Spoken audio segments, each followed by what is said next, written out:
I'm back on my thriller bullshit. I had a moment where I wasn't reading thriller mystery. I was so immersed in my world of fantasy and romance, but we are back.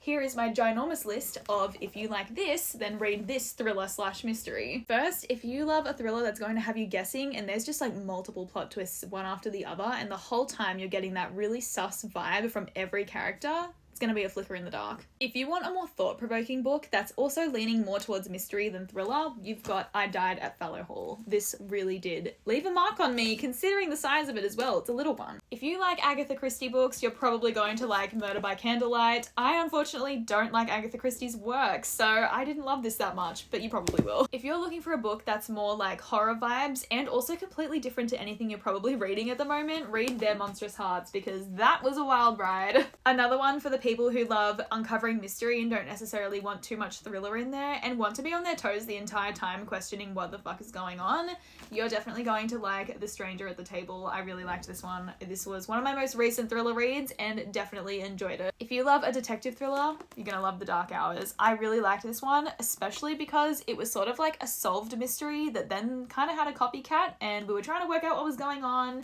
It was so good. This one's going to be a little bit niche, but if you live specifically in the Southern Highlands in New South Wales, Australia, you're going to love The Inheritance because it's set there. As someone who's constantly going to the Southern Highlands because I have family there, I loved the vibe. If you like thrillers leaning towards horror and you love a remote island setting and detective thrillers, you're going to love The Wolf Tree. This is probably the one thriller in this entire list that actually freaked me out. If you love a thriller that is in podcast format in some sections, not the whole thing, we've got dual POV and we've got just simply easy to read. None of this is true. This audiobook was so good as well, so if you're looking for an audiobook, that one, because it got my husband to actually physically read the book because it was that good. If you're into your holiday thrillers, specifically kind of like The White Lotus, we've got The Trip. We've got a bunch of friends going to Thailand and stuff just gets weird. And finally, to wrap it up, if you are wanting to read your first thriller or you're new to thrillers, I highly recommend Freida McFadden, especially Never Lie. This one had my jaw on the floor and I was not new to thrillers. I can guess most plot twists, did not guess this one.